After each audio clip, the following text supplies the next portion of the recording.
Hello. All right. Classic Comics back for another Trek Talk Tuesday. I apologize for being late. I was going to use a PowerPoint presentation with this stream, and I made the file way too big and I couldn't upload it. And I had to go back and re edit the thing just so I could get it into the stream. So, live and learn, I guess. Anyway, this is going to be. A look at Where No Man Has Gone Before, of course, the second pilot made for the original Star Trek series.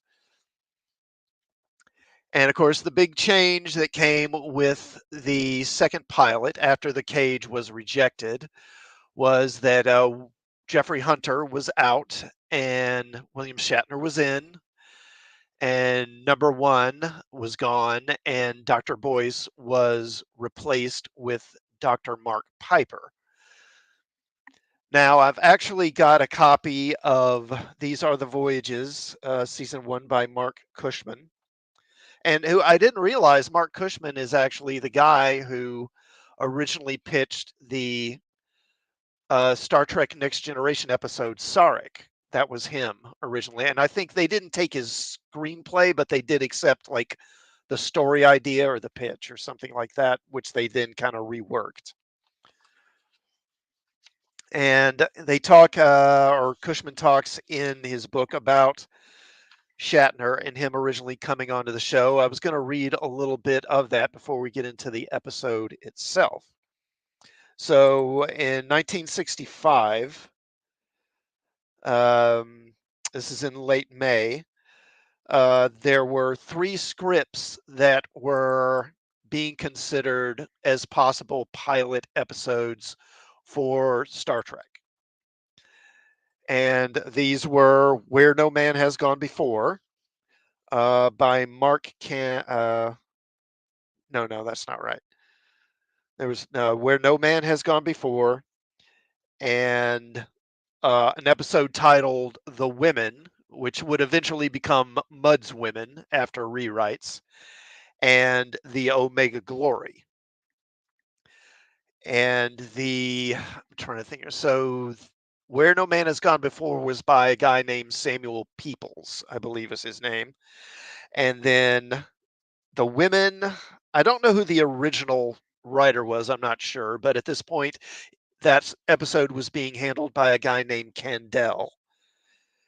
And then, of course, there's the Omega Glory, which was a Roddenberry episode, scripted episode. And let's see.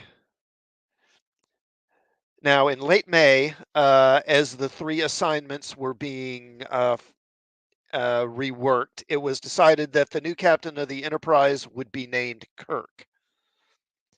Jack Lord was approached first. He had been gaining attention in television with high profile guest appearances and had received rave notices for his turn as CEI agent Felix Leiter in the first James Bond movie, Dr. No. Next, ABC had snatched him up to play a modern day rodeo rider in the 62-63 series Stony Burke. The series didn't hit, but the buzz around Hollywood was that Lord's star was on the rise. And of course, a 12-year stint as Steve McGarrett on Hawaii Five-O would prove this to be true. Roddenberry wanted Lord to play Kirk, but according to numerous Star Trek insiders, the actor demanded a hefty ownership of the series and co-producer status, something Roddenberry was not going to let happen. So Lord was out, and then by a quirk of fate, known as a sudden TV cancellation, the man destined to play Kirk became available. Shatner was born in Montreal on March 22nd, 1931. He was trained in the Shakespearean classics. His first work in television, however, was light years away from the Bard, a guest role in 1953 on Space Command, a sci-fi series produced in Canada, followed by a semi-recurring role in 1954 on the Canadian Broadcasting Company's version of Howdy Doody as Ranger Bob. And also, I believe James Doohan, who I'll talk about later, he also, I believe, had an appearance on this Space Command show. I'd be interested in, because I'd never heard of this show before. So it'd be interesting to take a look at that show now. So anyway, Shatner was approached about the role. And oh wait, we're not there yet. So before that, he was offered. Now he was in Hollywood. He eventually made his way from New York to Hollywood, from Canada to New York, and then from New York out to Hollywood. And he was getting doing a lot of guest work on shows, and he also was doing quite a bit. Oh, hey, J-Man, how's it going, buddy? Good to see you. Thank you for stopping by, sir. And you too, Adega, on your fifth rotation of Star Trek. So, like watching the series in a row, is that what you mean? There's plenty of people doing videos about it. But before that, so he was doing guest appearances on a lot of shows, and he's also was getting offers for pilots. In fact, Shatner was offered the role of Dr. Kildare.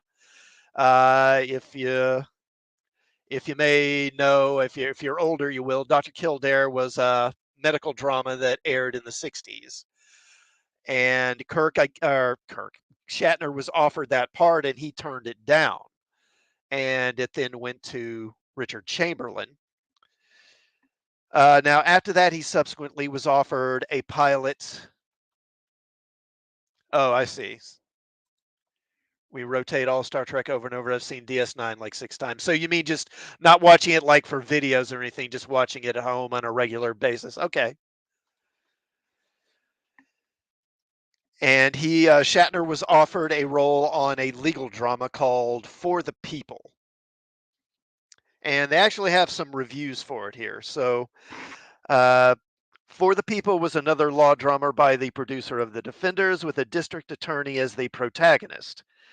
On February 2nd, Daily Variety said, William Shatner, a youngster with looks and talent, whose dedication to the job is admirable, is the main prop of the series and should hold up his end with the proper support and meaty stories. Weekly Variety added, In For the People, producer Herb Brodkin has come up with a series which crackles with reality, which focuses on people caught in the storm of crime, which grabs and holds viewer attention. William Shatner appealingly plays the young district attorney, pinched by a strain of impracticability. He is the young man out to become a hero and chopped down to human proportions by outside forces. It's a pity that this mid-season replacement is up against NBC's Bonanza.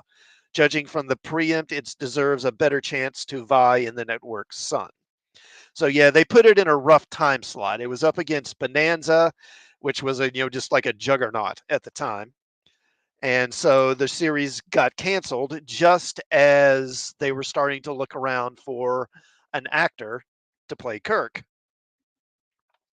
Despite the good notices, the ratings were not supportive. For the People was not only up against Bonanza, but opposite the popular ABC Sunday night movie and was off the air after just 13 episodes.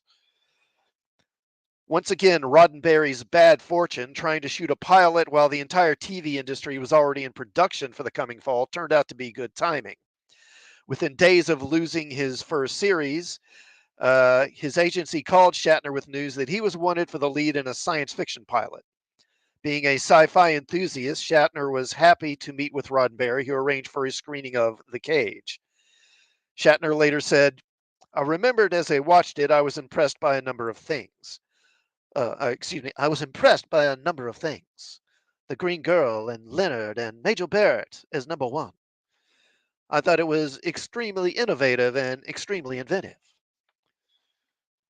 By the end of the day, Shatner agreed to play James Kirk. He was 34 years old at the time.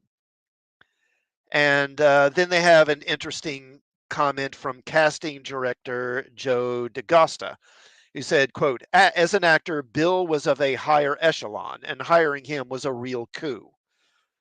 Everything he was doing, whether it was on stage, on film, or on television, was highly prestigious. I couldn't believe we got him. And that's one of the things reading about this is kind of the perception of Shatner before doing Star Trek. Because, I mean, let's face it, we think of him, he's so indelibly identified with Captain Kirk now, it's hard to think of him in other terms or think of a time when he wasn't Kirk, right? And also, we tend to, whether it's fairly or not, we tend to think of him as being something of a hammy actor. But that certainly isn't the impression you get from the reviews I've read in here before he did Star Trek. They seem very much the opposite, really. But anyway, they've got a description here of the episode. This is from the NBC press release issued August 31st, 1966. Gary Lockwood and Sally Kellerman are guest stars in the story of two spacecraft crew members who are transformed into superior beings following a collision in space on the NBC television network Colorcast. Interesting, they say Colorcast instead of broadcast of Star Trek. Thursday, September 22nd. Co-starring regulars in this episode are William Shatner as Captain Kirk and Leonard Nimoy as Mr. Spock. As the first manned spacecraft to venture beyond the limits of Earth's galaxy, the USS Enterprise is severely damaged after passing through the totally strange and unfamiliar elements of an outer galaxy. Not until the crew makes its way to a friendly planet for repairs is it revealed that Lieutenant Commander Mitchell and psychiatrist Elizabeth Daner are possessed of powers of a master race after their exposure to a new atmosphere. Mr. Spock becomes convinced that the captain's friend Mitchell and Dr. Daner, both of whom possess abnormally high ESP ratings and are rapidly mutating into something more than mere humans, are increasingly becoming a threat to the ship and crew. His recommendation to a resistant Kirk: abandon them on a desolate planet and try to escape the danger they present before it is too late. In 1966, there was much concern over the ultimate power that was in the hands of a few ambitious men. The episode's true message lies in a line of Kirk's: beware a god with human frailties. And let me bring this up. Now, in the opening scenes of this episode, of course, we quickly learn that Spock has no emotions. And of course, this was a big change from the cage, which had Spock being actually quite lively and quite excitable, rather than being the emotionless Vulcan we know. And I think this early scene here, does a good job of establishing the Kirk Spock relationship very quickly. Spock is, a little patronizing about humans, and Kirk makes some lighthearted jabs at Spock about his emotions or his alleged lack of them. And of course, they know that there's some sort of space object out there that they're waiting to hear information about. They get a message from Kelso on the bridge, and they're going to beam it aboard because it's fairly small. And of course, this is where they go to the transporter room and we first meet Mr. Scott. This also being his first episode as well. He's working the transporter here, and I noticed in the scene, is doing a pretty good job of hiding I believe it's his right hand that has the missing fingers. But they beam the data recorder from the Valiant aboard, and I couldn't help being amused in the episode at their mention of data tapes, because of course we don't use magnetic tape anymore.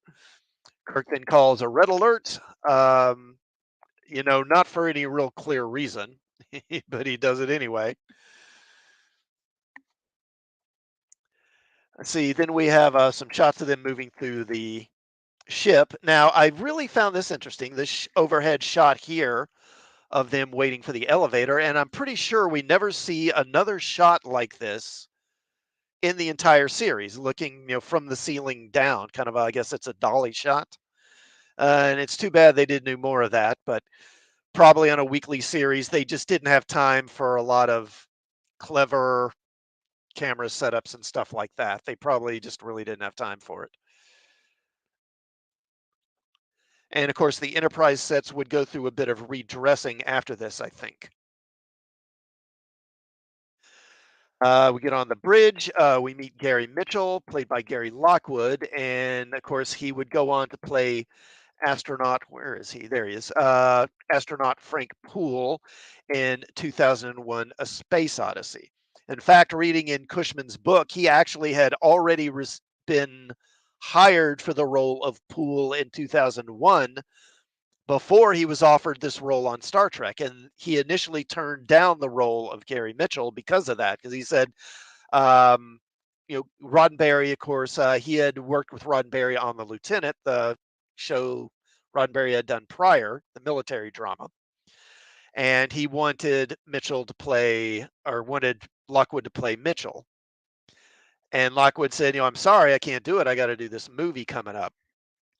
But Roddenberry kind of, I guess schmoozed him a bit, and Lockwood relented and said, "Okay, well, I'll do it." But he did it. They had an agreement, I believe, which was in the contract that it would be done by a certain date, so there would be no chance of him missing, out on the film roll. And of course, there's also the introduction of a new yeoman after the cage. This actress, her name is Andrea Drom, and I believe this was one of her first roles.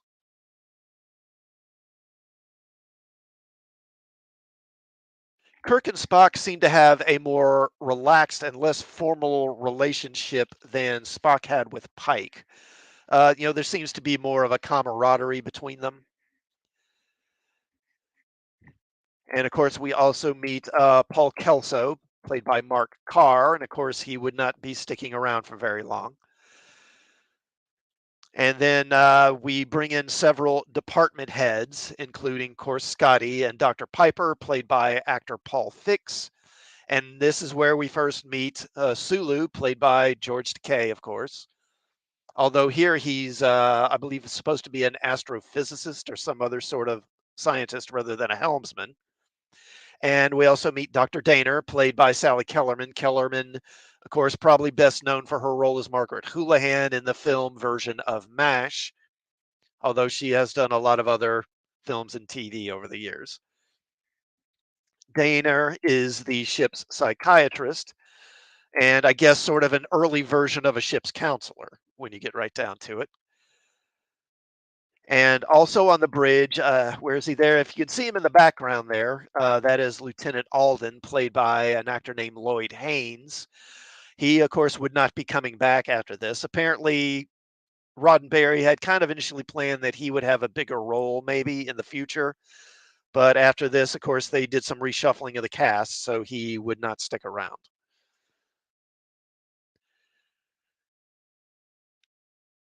In fact, aside from Kirk, Spock, Scotty, and Sulu, most of the cast would be replaced. No one else here would really be back again for the main series. Much of the story takes place out near the edge of the galaxy. And like the cage, it seems like the writers didn't really grasp the immensity of interstellar distances, because even with warp drive, it would take months, if not years, for a ship to get out to the edge of the galaxy from anywhere near our solar system. Now, we learned that the commander of the Valiant, the ship that the data recorder was from, was trying to learn more about ESP, setting up events, of course, that will take place later in the episode. We also learned that the Valiant was deliberately destroyed by its crew. And watching this now, it seems pretty clear to me that Nimoy didn't quite have Spock's character down yet. During the scene, he's deciphering this message, but he really seems quite agitated, more than you would expect Spock to be. And I believe I've heard comments from Nimoy to this effect in various interviews where he was talking about not really having the character of Spock down quite yet. Now, the Enterprise, of course, encounters a mysterious energy field that surrounds the perimeter of the galaxy. And outside of this episode, this has never really played much of a role in Star Trek lore, which is kind of surprising when you consider what an important episode this is.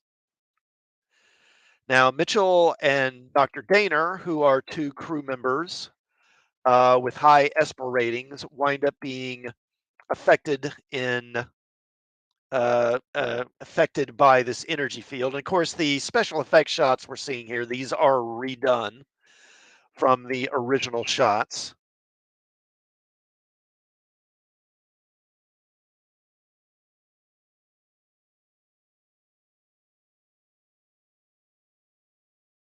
There we go. And Dana, of course, is affected by the field, and so is Mitchell.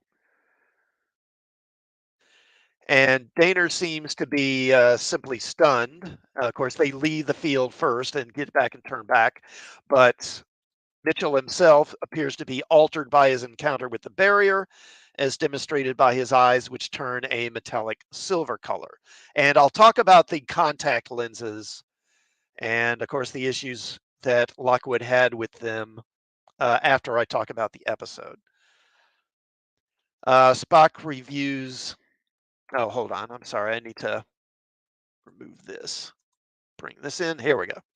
So Spock reviews Mitchell's and Daner's personnel records, which reveal that their ESPER ratings are very high, indicating that that's the reason why they were affected by the barrier. And of course, Mitchell's rating is even higher.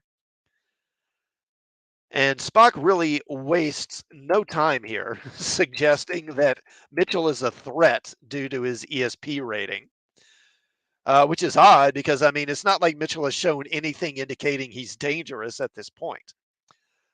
Give me just a moment. I need to take a drink of water.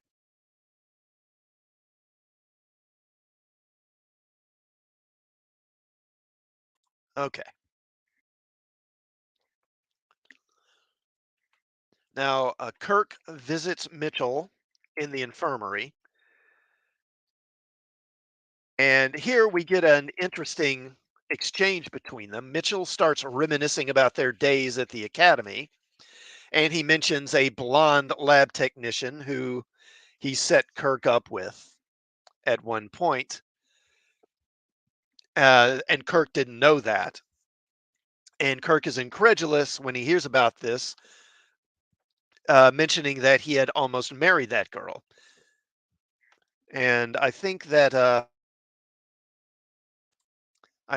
this is become something of a fan theory that the blonde lab technician was Carol Marcus from Star Trek 2. I don't think that's ever been an official thing, but it's a thing that fans have established.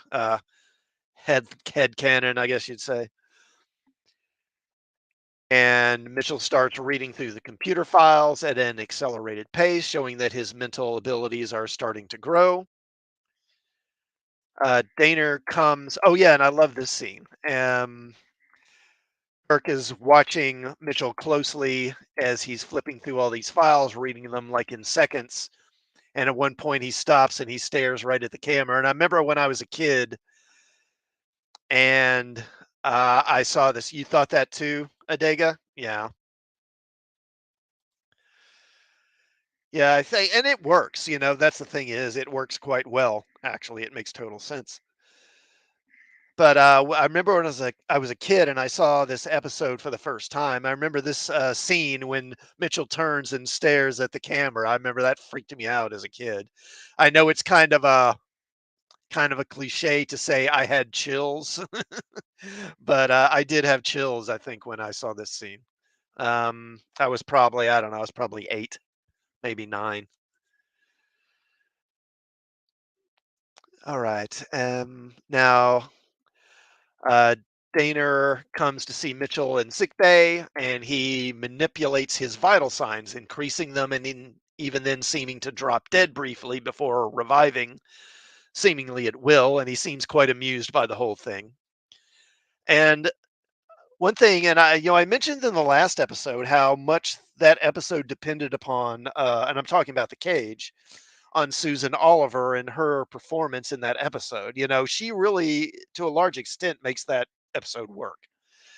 And it's kind of the same thing here, I think, with the guest stars, with Mitchell and with Dr. Daner. And Lockwood plays the role really well. He seems a bit like almost unsettled by his abilities, not understanding how he can do them, but also clearly getting enjoyment from it and clearly enjoying how it is disturbing other people. And he flirts with Daner a bit. And I thought that he and Sally Kellerman actually had quite good chemistry in this episode. Kelso stops by, and Mitchell warns him that the starboard impulse points are decayed and need to be replaced. Kelso is dubious about this, but and Mitchell gets very irritated when he doubts what Mitchell is saying. And Babylon 5 copied that for Lita. Yeah, yeah, I guess you mean with the sort of enhancements that she had from the Vorlons, where she was able to, her telepathy became very advanced. And of course, I think that was a bit of a retcon because I think the original intent, was that if we remember, there was the episode, what was it? It was the one with Ironheart Mind War. I think it was in the first season where that guy, her ex lover comes on board and he's a telepath, and they had experimented on him, Psychor had, and had boosted his abilities and made him, given him telekinetic powers and maybe other things. And subsequently, I think, like there's an episode where she moves a penny. She's able to move a coin around. It's clear that he was able to sort of transfer that power to her. And I think that's originally what they were going to do with her becoming this really powerful telepath. But of course, Andrea Thompson, that actress, left the show. So there had to be some rewriting. And of course, but it was a good move of sort of having it be the Vorlons because it works equally well. But anyway, uh, Kelso does. Yeah, yeah, right. Kelso does check the impulse points, and Mitchell, it turns out, was right. And let's see. So they have this staff meeting, and here Spock again makes it clear that he considers Mitchell a threat that needs to be dealt with, and the sooner the better. Although he doesn't say it outright, the implicit message is that they need to kill Mitchell if need be. And it's surprising, again, I think Spock isn't quite fully formed yet because he's quite ruthless here. Basically saying we need to get him before he gets us, really is what it boils down to.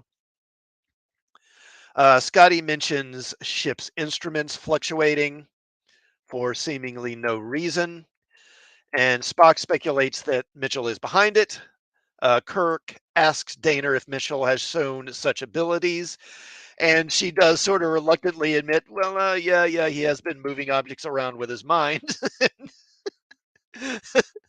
And Kirk's like, yeah, and you didn't think to mention that before? Yes, that seems kind of important. He's a bit upset about that, but she defends Mitchell. And here we get an interesting discussion as Daner suggests that, I believe her words are, quote, a superior mutated man could be a wonderful thing, a forerunner of a new and better kind of human being. And that's interesting because it echoes Space Seed and the genetic augments in many ways. It's one of the themes that it touches on. This idea that a human that is going to be markedly superior to other humans will inevitably view other humans as beneath them and treat them basically as cattle. It's the whole, absolute power corrupts absolutely argument.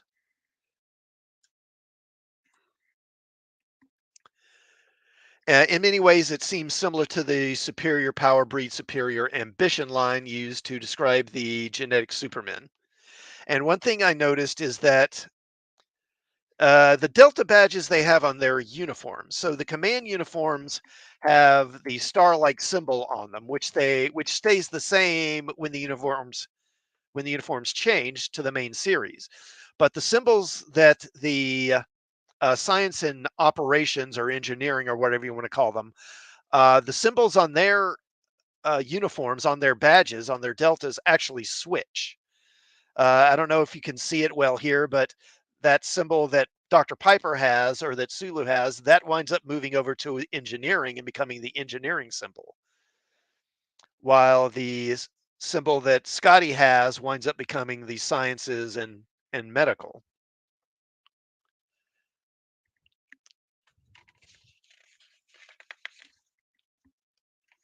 Okay. Now, after the meeting, Spock. Okay, and here maybe you can see it a little better here. Yeah. Now, after the meeting, Spock confronts Kirk and suggests they travel to Delta Vega to get the material they need to repair the warp engines, which are damaged, so they can't make it home. And also suggests stranding Mitchell there as well. Kirk refuses, and then Spock suggests, well, maybe we should just kill him then. And again, it seems like obviously Vulcans aren't the pacifists we will later come to know. He isn't quite the enlightened character that he will be. They visit Mitchell in the infirmary, and they see him levitating a cup. Then he attacks Kirk and Spock, realizing that they're planning to take him off the ship. And he says that he won't leave until he finds a world that suits him, one that he can use, as he puts it. But they manage to drug him and then take him to the transporter room where they have to drug him again and then beam down to the planet with him. And this is a mining facility, but it's pretty much fully automated. They mention, as I believe Kirk says, the ore ships that come to collect the minerals only come every couple of years or something. And this is a just great matte shot, great matte painting here. It just looks really, really convincing. I mean, when you consider this is what this is 1966, so you're talking over 50 years ago. Getting what, close to 60 years ago. I mean, this looks pretty dang good. You got to admit.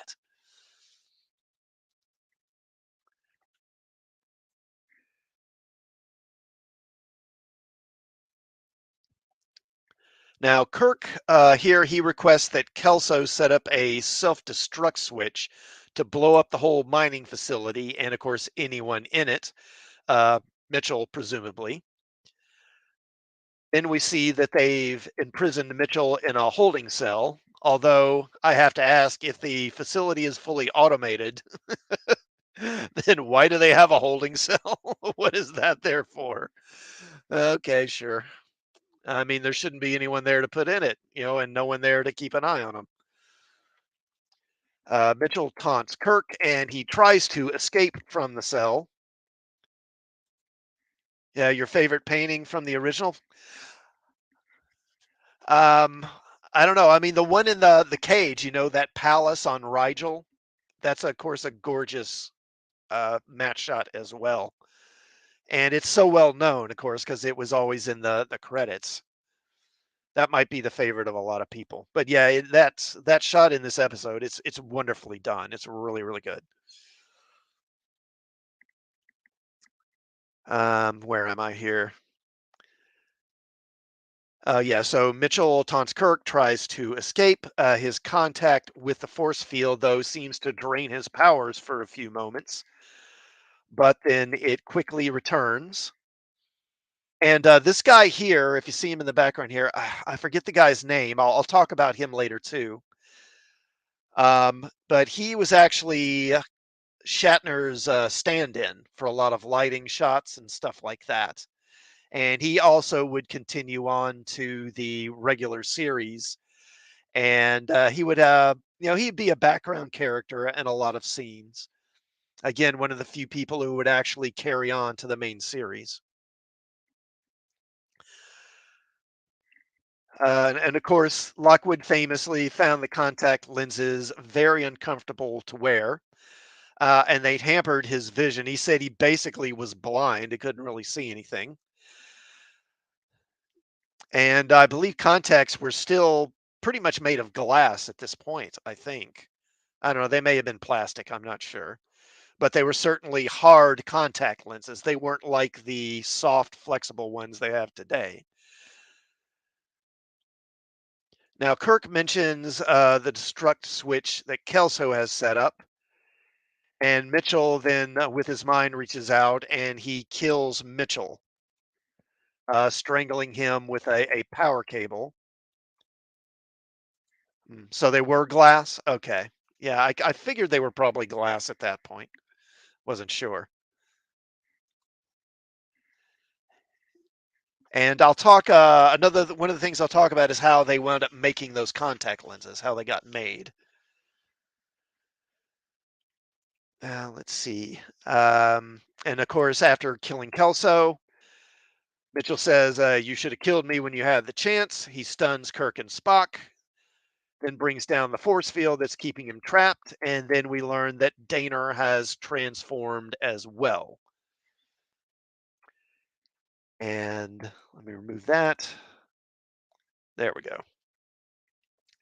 Now, Piper finds them unconscious and he wakes Kirk up, telling him where Mitchell and Daner have gone.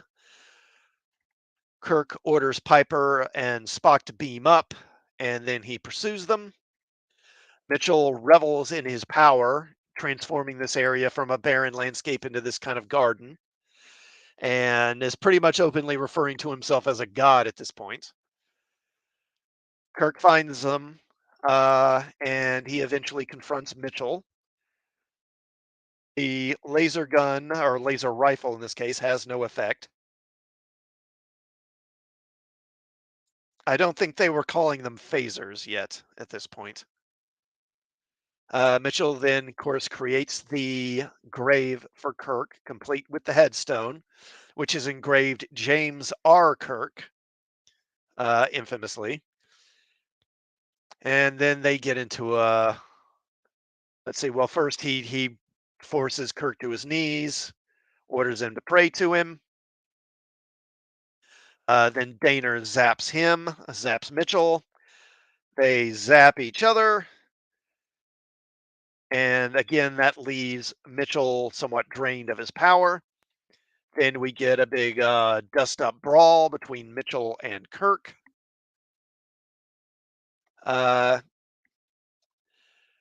Kirk, of course, managed to convince Daner to turn against Mitchell uh, after using her own powers on him, or before using her own powers on him.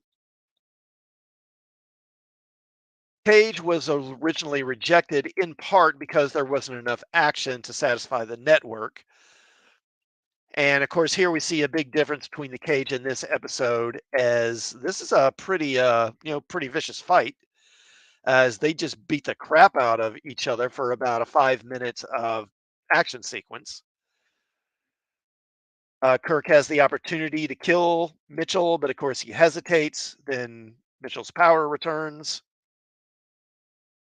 tries to crush Kirk with a boulder. They fall into the grave, and Kirk gets out, shoots the cliff above Mitchell, bringing, of course, that big boulder down, trapping him in the grave and seemingly killing him. And then Daner subsequently dies as well. As the episode ends, Spock says that he felt for Mitchell as well, which seems pretty unlikely to me, but okay, sure. And really, the thing with me is it's just kind of surprising, and I understand why they probably never did, because Lockwood, he was probably busy doing 2001 for a good bit after this. And after that, probably because that was such a big film, was probably thinking that he was going to be a big movie star after that point, and therefore maybe wasn't inclined to come back and do it. And honestly, he probably wouldn't have anyway if he had to wear those contact lenses again, because he did not like wearing them at all. But it's a little surprising to me that they never revisited Mitchell and never brought him back. Um, I don't know if that's ever been done in any of the novels where Mitchell returned.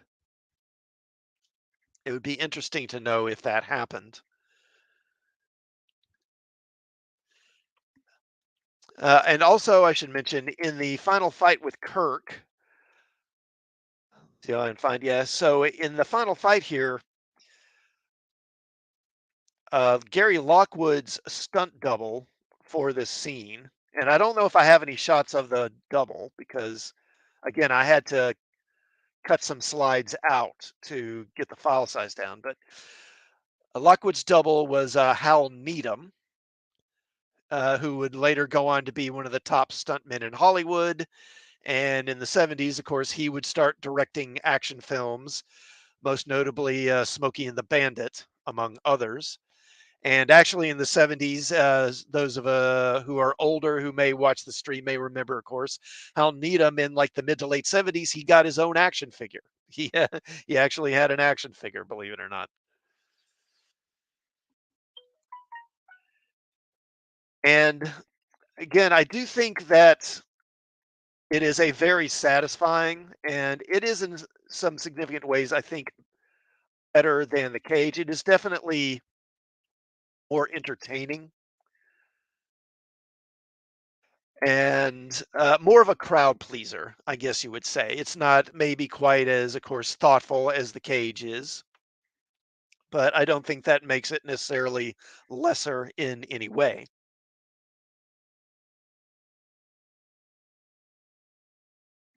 All right, now let me go back to Mark Cushman's book here because there were some things I wanted to share about the episode. Okay, so of course, as with many and really most TV episodes, what got aired was not the original version of the story. So Sam Peoples turned in his story outline Esper at the start of April 1965.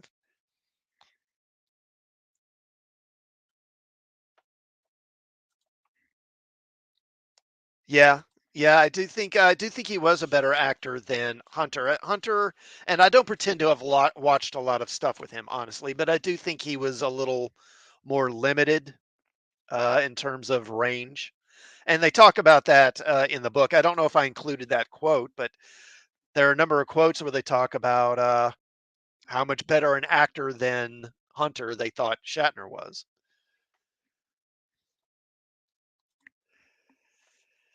So Roddenberry was enthusiastic about the outline, although it was years away from what would eventually be filmed. At this stage of the story, the character identified as Esper was not a member of the Enterprise crew nor a friend of Captain Kirk. He was a member of a remote Earth colony who, once he starts mutating, was held prisoner by the colonists. A landing party from the Enterprise takes him into custody. There is no trip beyond the edge of the galaxy, no damage to the ship, no abandoning the character on a planet that's barren, no big climactic fist fight between the captain and a man who believes himself a god.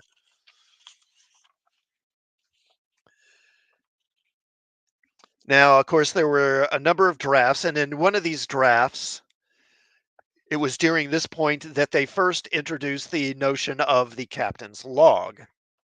Let me find that.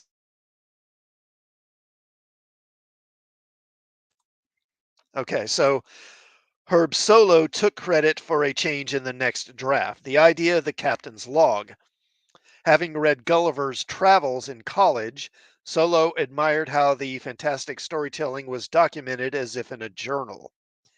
He made a recommendation to Roddenberry that the captain's log entries would quickly clue in the viewer as to events having already taken place, eliminating the need for numerous pages of boring exposition.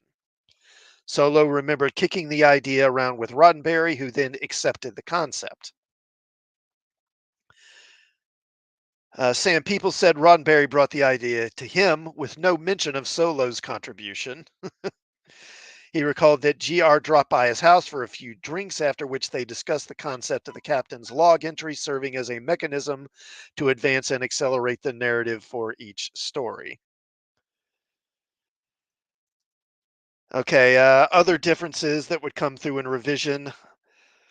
Early on, Spock is the one who knew and worked with Mitchell for years, not Kirk. Kirk liked Mitchell, but not was not as close as in the aired version, and there was no shared history between them, including Mitchell having once saved Captain Kirk's life, which is interesting. That they choose. I wonder if again is maybe that was before they had decided Spock was going to be emotionless, because it doesn't really make much sense for him to be Mitchell's friend if he's emotionless, because then there's no emotional distress there. There's no conflict.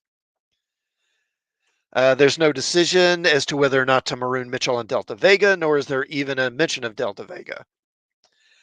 Kelso is killed by Mitchell, but on the Enterprise, not on a barren world, and the body count in the episode is higher, with other crewmen also being killed. Mitchell is never forced to leave the ship, but instead uses his mental powers to divert the ship to an unnamed planet to which he and Daner transport themselves. Kirk regains control of the ship, then armed with a laser rifle, follows them to the planet. Mitchell throws blue flames at Kirk as well as a gale-forced wind. When Kirk counterattacks, Mitchell is so weakened by the onslaught of energy barbs flying his way from Daner that he tumbles over the side of a cliff. Kirk then offers Mitchell a hand, but the latter is too weak to hang on and falls to his death. Okay, so during the first week in June, and this again would be June 1965, People's revised draft of Where No Man Has Gone Before and Roddenberry's second draft of The Omega Glory were sent to NBC. The first draft of Mudd's Women had been delivered to Desilu, but Candel's obligatory revision had been delayed due to the writer becoming ill.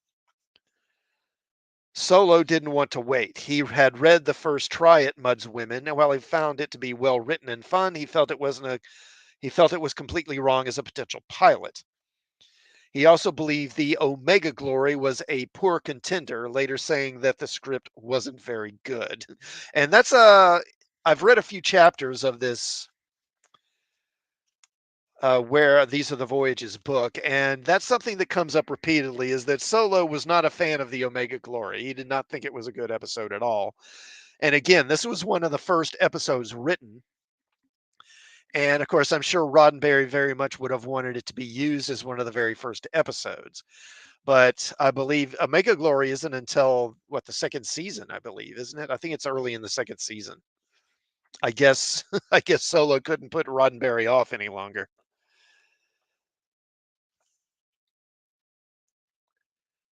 Let's see. So that left Where No Man Has Gone Before as the winner by default. Now we'll talk about the casting a little bit. With a storyline concerning two Enterprise officers gaining godlike powers, Roddenberry and DaGosta knew exactly who they wanted to play one of the two. The story's antagonist, Lieutenant Gary Mitchell. James Goldstone, that's the director, having given direction in the past to the actor they hoped to get, was in complete agreement. Gary Lockwood was 28 and well acquainted with both Roddenberry and DaGosta. After all, he had played the lead on The Lieutenant and was a veteran of TV series such as 12 O'Clock High and Gunsmoke. He had also popped up in roles in motion pictures, including the fanciful The Magic Sword and an Elvis Presley vehicle. It happened at the World's Fair. and if you're a fan of Mystery Science Theater 3000, you may have seen their episode of The Magic Sword. So Lockwood recalled, Roddenberry contacted me and he said, I made one pilot and it went to New York and there's a problem, but this one will have more action and it will have you. I told him I couldn't do it. I'd just gotten the new Kubrick job and I was getting ready to go to England and do this big movie. And he said, I'd really like you to do it. This character is you.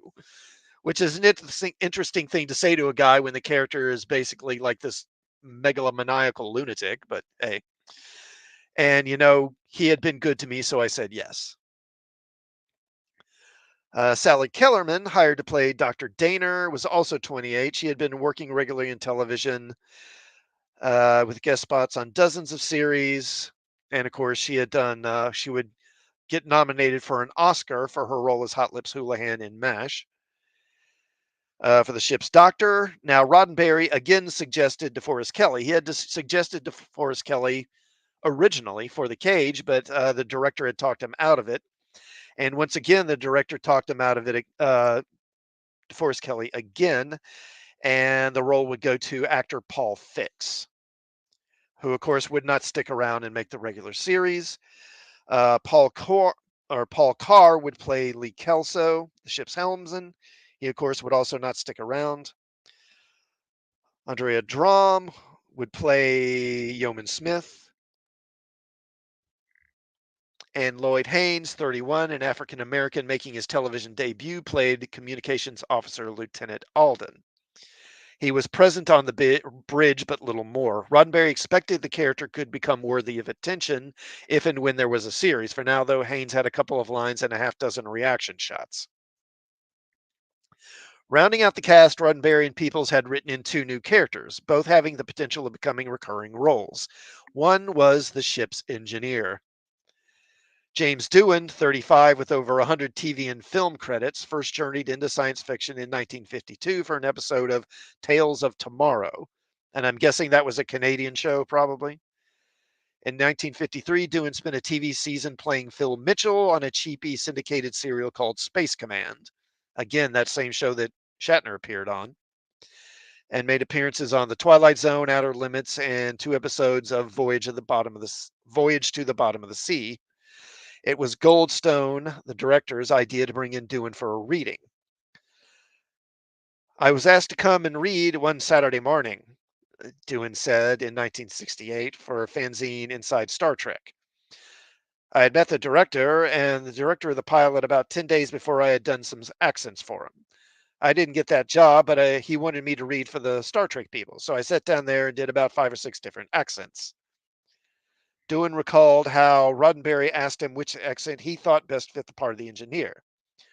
Well, if you want an engineer, Doohan responded, it had better be a Scotsman, because in my experience, Scotsmen are the best. They've invented so many things, especially to do with ships. Roddenberry agreed to Doohan's choice for the accent. He even allowed Doohan to name his character, Montgomery Scott. The other new character added into the script was astrophysicist Sulu. George Takei was 28 and began his life as an actor when he answered an ad to do the English dubbing for several characters in a Japanese movie being prepared for US release. The first was called Gigantus, the Fire Monster. That was followed by Rodan, the Flying Monster. I was kind of lucky, Takei said in 1968. Many people complain about being of minority groups and so forth, but I think the very fact that I have this face opened a lot of doors for me at the time when it wouldn't have opened for other people. Takei's first impression of Roddenberry: a large, genial man who rose up from behind a desk and came forward to greet me with the affability of a country squire. I instantly liked this man. He was unlike any other producer I had ever met, spontaneous, unaffected. Takei was also immediately taken with Roddenberry's vision for Star Trek, saying, in his disarmingly amiable way, he had me dazzled. I was swept away, not just by the images, but by his soaring ideals. So they started shooting July 19th, 1965. And things quickly got off to a slow start. And now in the latter day, on day 5, so on day 5, the production was already starting to fall behind when the company was struck by an attack of killer bees. High above the actors, among the seldom used catwalks of an ancient soundstage, a colony of wasps had nested in the eaves. The hot lights irritated the temperamental insects, causing them to swarm. Shatner was stung first on the eyelid. Ouch. Oof, that must have sucked. The area around his eye swelled to softball-sized proportions. Fortunately, this was on a Friday, so he had until Monday for the swelling to subside, and makeup hid the rest. Now, they say that Kellerman was also stung. They don't outright say it, but the impression you get is that she was maybe stung on her behind, I think. Okay, here, yeah. So, with makeup covering Shatner's swollen eyelid, the company moved into the Delta Vega security area set. So, let me go back to that scene. Where is that?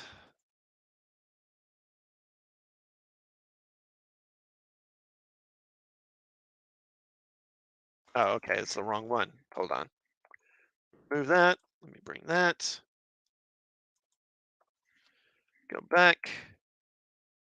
Here we go. Yeah, so we're back to this guy now. So this guy, his name is Eddie Paskey, or was. I doubt he's still alive. It would be so for the first scene, as Mitchell threatens Kirk and Spock from his cell, standing beside them is the yet to be named character played by Eddie Paskey. It was the first of 59 appearances on Star Trek for Paskey, who served as Shatner's stand-in for the lighting setups, making him one of only 5 cast members among Shatner, Nimoy, and Doohan and Takei to go from pilot to series. Okay, and of course, this was also the first day that Kellerman had to wear the silver contact lenses. Lockwood had already worn them for days, and his eyes were suffering. Today, with computer generated imaging, turning eyes to silver is child's play, but in 1965, it was a different story. Robert Justman had only found a handful of optometry suppliers still making old fashioned sclera lenses, which covered the entire eyeball or the entire exposed eyeball. And none of these corporate firms were willing to create the silver lenses needed for Lockwood and Kellerman. Should something go wrong, they could be open to a lawsuit.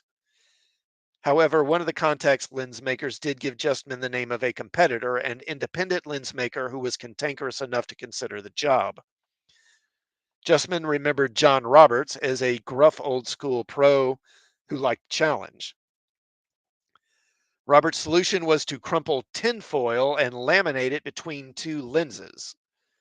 A small pinprick in the foil would allow the actor to see, or that was the theory anyway.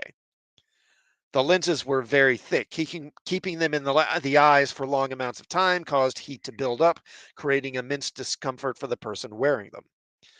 Sally Kellerman managed fairly well, having worn regular contact lenses for years and only wearing the specialty lenses for 2 days. Lockwood was a different story. Kellerman said Gary couldn't stand it. He'd have them in for 1 second and he'd be screaming, "Get these lenses out of my eyes." Lockwood said it was the most miserable 6 days of my life. I'm not exaggerating.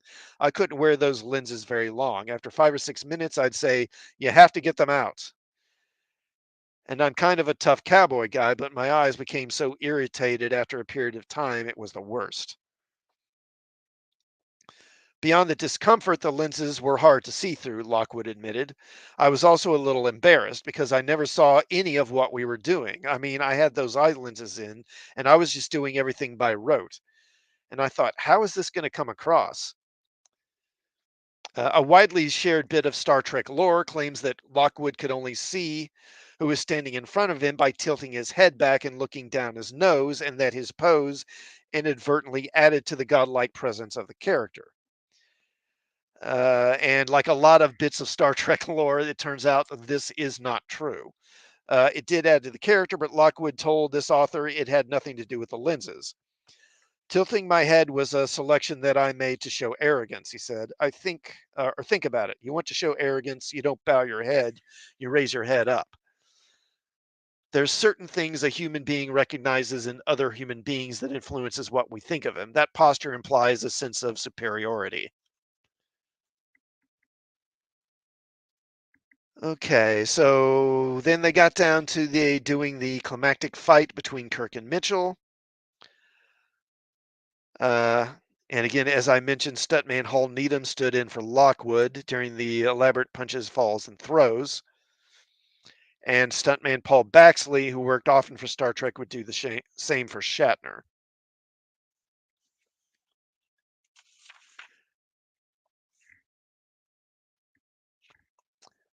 James Goldstone said, I was very happy with the episode. I was very proud of the work we were able to do.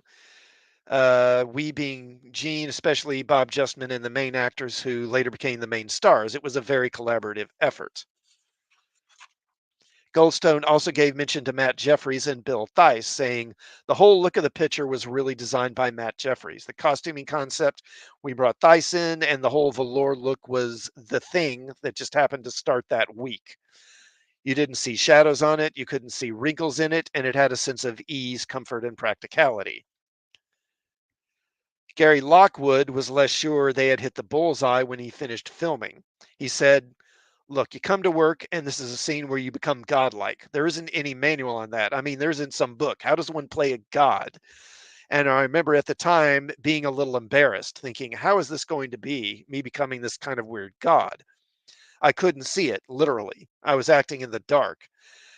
Then one day Roddenberry saw me in Beverly Hills and he said, I'm sending a car for you because I know that you won't watch our show and I'm going to have you see it at the studio. So when I saw Star Trek, I was alone in a room. Can you imagine watching it on a big screen in a screening room by yourself? And I thought it came out better than I thought it was in my head. My attitude was like, okay, this is pretty cool. I wasn't embarrassed anymore. Leonard Nimoy couldn't predict the series' future, but he was convinced something magical had happened in regard to the development of the character he played, directly as a result of the interaction between him and Shatner. He said, I really thought there was a chemistry between us that made a lot of sense. I didn't know where I was with Jeffrey Hunter. I was floundering when I was working with him. Jeff was playing Captain Pike as a very thoughtful, kind of worried man, kind of angst ridden, thinking his way through a problem, and I, as Spock, couldn't find his space. Bill brought with him a great deal of zest and passion. His Captain Kirk was a swashbuckling Errol Flynn type of hero. He played the role with a great deal of energy and elan and wasn't afraid to take chances. That energy was vital for the show and made it possible for me to finally find a niche for my role. Hmm. Okay, I think I've covered it pretty well. Now, one thing I did want to do is show,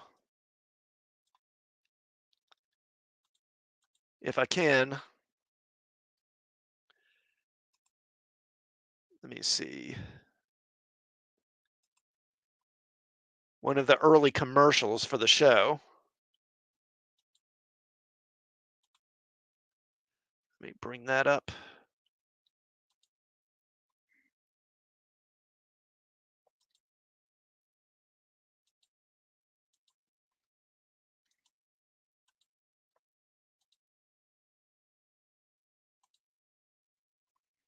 Hold on.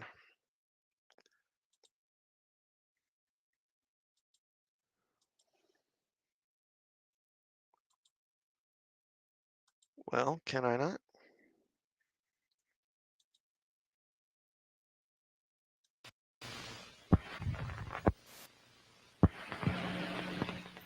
This isn't too loud. At the edge of the universe, 400 men and women are probing the immeasurable blackness of space. Their leaders are an Earthman with no fear and a stranger with no heart. Travel beyond our time and solar system, into new galaxies, into worlds beyond your dreams. Star Trek, every week, in color on the NBC television network.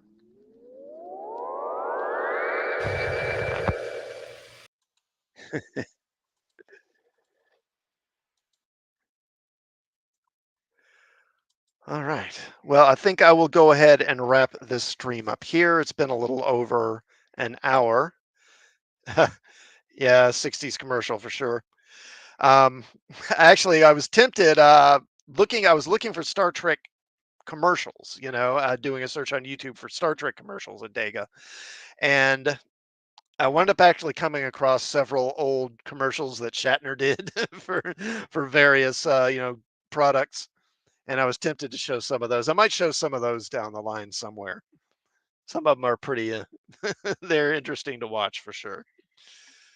Anyway, I want to thank those who tuned in for the stream and those who will catch it on the rewatch. And I would ask that you do sub to the channel and like the stream, and we'll hopefully check out some of my other videos. I hope to have a video about actually about King Kong and Godzilla. So back when the original King Kong, well, original, I say, the original, the previous Kong and Godzilla movie that came out a couple of years ago, when that came out, just prior to that, I did a video about the history of those two characters and talk about how King Kong, in many ways, led to the creation of Godzilla and also to Godzilla becoming kind of saving the Godzilla franchise as well, in a way.